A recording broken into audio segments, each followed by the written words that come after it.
What's going on, everybody? Almost Evil 33 is here again, and today I have another Medal of Honor 2010 gameplay commentary for you guys. And today I will be playing some Candy Bar Marketplace using the AK-47 with iron sight, stock barrel, and extra mag. Just playing some sector control here. I got into a nice lobby, and I figured I would do a defensives-only gameplay. So I used only defensive score chains in this round, and it was pretty crazy. I had some insane moments going on, I'll just say that, all up in the action and in the enemy's face. So enjoy the background gameplay here. But I wanted to talk today about something that people have requested that I do for a long time now, and that is how to start and grow a YouTube channel.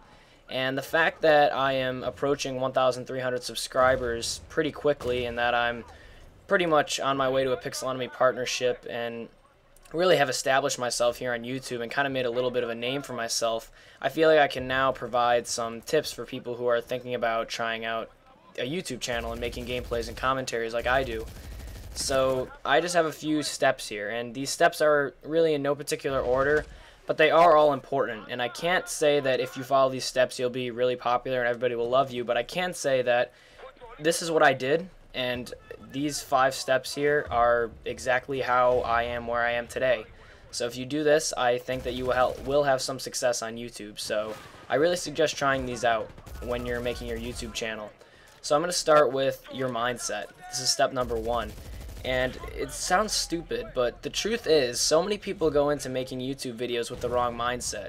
They think that they're going to get like 1,000 subscribers overnight, and they just set these ridiculous expectations. They're like, oh, okay, after a month, I'm going to have put up, 15 Battlefield 3 commentaries, about 6 minutes long each, and then I'll have 500 subscribers, and I'll have already talked to Yaush about getting a partnership. And like, they say things like that, but that's just not how it works. It's a slow-moving process. You need to establish yourself first. But most importantly, you need to have the right mindset going into it. Have the mindset that you're going to make these videos for fun, that you're just going to showcase your gameplay and have a personality and see if some people will start following you. That's the mindset you need to go into this with. You can't even start thinking about partnerships and money when you haven't even started your channel yet. It's just ridiculous, and it causes so many people to be disappointed and to waste money on equipment that they weren't really ready to get. So have the right mindset when you go into making YouTube videos. So step number 2, your channel and appearance. So when I say your channel and your channel's appearance, it really is important sometimes, because you need to be able to draw an audience to your channel. And one of the ways to do that is to make your channel look pretty. Now, partner backgrounds are nice because you can have your name in big letters at the top of the screen on your channel, but when you're not a partner, like I'm not a partner just yet, I will be soon, but regardless, you still need to make your channel background look good. Don't have some generic background or not have a background at all and make it look ugly. It needs to look good. Have somebody make one for you. There are plenty of people that can, and if you don't know how to make one, there are plenty of people that will make one for you. And you can easily find them all over YouTube and the internet. And your logo too, make that look good. These little things may not be the most important, but they may cause someone to subscribe or not subscribe. So it is somewhat important. And also your appearance. Don't beg for views. Don't do anything stupid like that. And also, make sure your video titles are good and your descriptions and your tags. Because if you just call your video Battlefield 3 Commentary 1 and put description, please leave a like, and then your tags are Battlefield 3 Commentary 1, like, subscribe, you're not going to get too many views, and it's not a very appealing video to click on. Instead, have a topic to talk about and make it sound exciting. Put exclamation points. Do something. Make it look appealing to people who see it in the related videos section. Now, step number 3 is your video quality, and this is a very important step. And the reason for that is because you need to be able to compete with other people who have really good video quality. So if you're on console, like I am, an HD PVR seems to be the golden standard for recording gameplay. That's what I use, and it's not cheap. They sell for maybe 150 bucks if you're lucky. I got mine for maybe 150. I don't really remember. But I got it for Christmas a while back, like last Christmas. And it wasn't cheap, trust me. Part of it came out of my wallet, and I didn't enjoy paying for it, especially because I didn't know if my channel would take off or not. But it is a worthwhile investment if you're going to be serious about YouTube. If you're going to be serious and you want to make good videos, then I would highly recommend going out and buying an HD PVR. You can go out and get Roxio or, what's the other one? I can't really remember. Roxio, and then, I don't know, there's another one that's kind of like, it's okay, it records in HD, in quotes, but it's still not the best quality. You have an HD PVR, an Elgato, Blackmagic Intensity Pro. Those are good capture cards, so I suggest getting one of those if you're going to be serious about it, because you need to be able to compete with other people's video quality. Your microphone is another thing. When you start recording commentaries, you need to be able to have a good mic.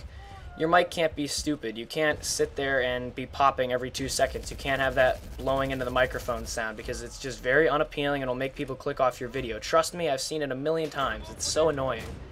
And I had some trouble with microphone problems when I first started my channel, and I had to fix them as soon as I possibly could to make sure it kept growing.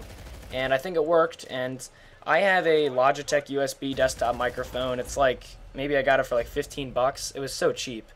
Everybody says that the Blue Snowball is the best, and I think the Blue Snowball is a very good microphone. A lot of people use it for that reason, but it's not really necessary. I mean, the mic I have is fine. It's okay for me. It might not be the best quality in the world, but you know what? It gets the job done. It sounds fine. So you don't need to get the most expensive equipment. Just get what works for you. So if you want to get a Blue Snowball, that's cool. It has great quality. But if you want to kind of stay cheap, I'd suggest a Logitech USB desktop one like I have here. Last but not least, for video quality, that is that your commentary needs to be good. You can't sound like you don't know what you're talking about, and you can't say every 2 seconds, or like you can't do that. It doesn't sound good. It sounds very unprofessional. And you also don't really want to write scripts, because then it sounds like you're just reading off a teleprompter and it's really boring. So like right now, I have some bullet points in front of me. I know what I'm going to say. I can stay on track, but at the same time, I don't sound like I'm reading off a teleprompter. So you have to be able to find that balance. So if you write scripts and you can read really well and you can do a good voiceover that way, that's fine. Or if you can't have anything in front of you and you just need to kind of go with the flow, that's fine too. But my suggestion is write out some bullet points so that you know where you're going with your commentary and you don't really just get lost in your words. And make sure you're not annoying when you do commentaries. For those kids out there, I'm only 16, but there are like 13-year-olds that want to do this, and that's fine. Just don't be annoying, please. Alright. Step number 4, you have to be unique. You have to provide something different that other people don't really do. And it's weird because a lot of people seem to have covered a lot of games, and I found myself in Medal of Honor, and that's where I belong. And I feel like I found a tight-knit community here, and that's where I started to grow my channel.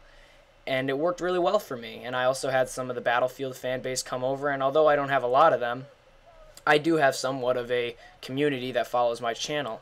And I found my niche in the community. I drop a lot of cruise missiles, I provide awesome gameplay, and people enjoy my commentaries. So that's kind of the niche that I found. And that's how I'm unique. I provide gameplay from Medal of Honor and Battlefield, and games that some people are interested in and that have smaller communities. I don't just provide the stereotypical commentator gameplay. So you kind of have to find your niche on YouTube. You have to be unique. You have to do something that other people haven't really done before. And you have to decide. Maybe you want to be a fun commentator who's funny. Maybe you want to be a serious one who goes over tactics and strategies and things like that. You have to kind of think about that and find your niche. And last but not least, you have to get involved with the community. There's a huge community on YouTube that are already bigger than you. You have commentators like me who are ready and willing to help you out if you need a shout out and you provide good content that's similar to mine. And there are community channels that'll help you out too. I mean, networks are so important, and getting involved with networks. I mean, I've gotten a lot of my subscribers over from Pixel Enemy. I love the guys over there. They're so much fun to talk to and to make commentaries for. I love them. And I'm going to be partnered over there really soon. And really, you have to get involved with the community. Find people who have common interests with you. Do dual comms with them, things like that. That's how you grow off each other and you share subscriber bases, and it's really helpful. So make sure you get involved with the community. Don't go it alone. And that pretty much does it for this commentary. I hope you guys enjoyed it. If you did, please leave me a thumbs up. It really helps me out a lot. And other than that, I'll talk to you guys later. Thanks for watching. Peace out.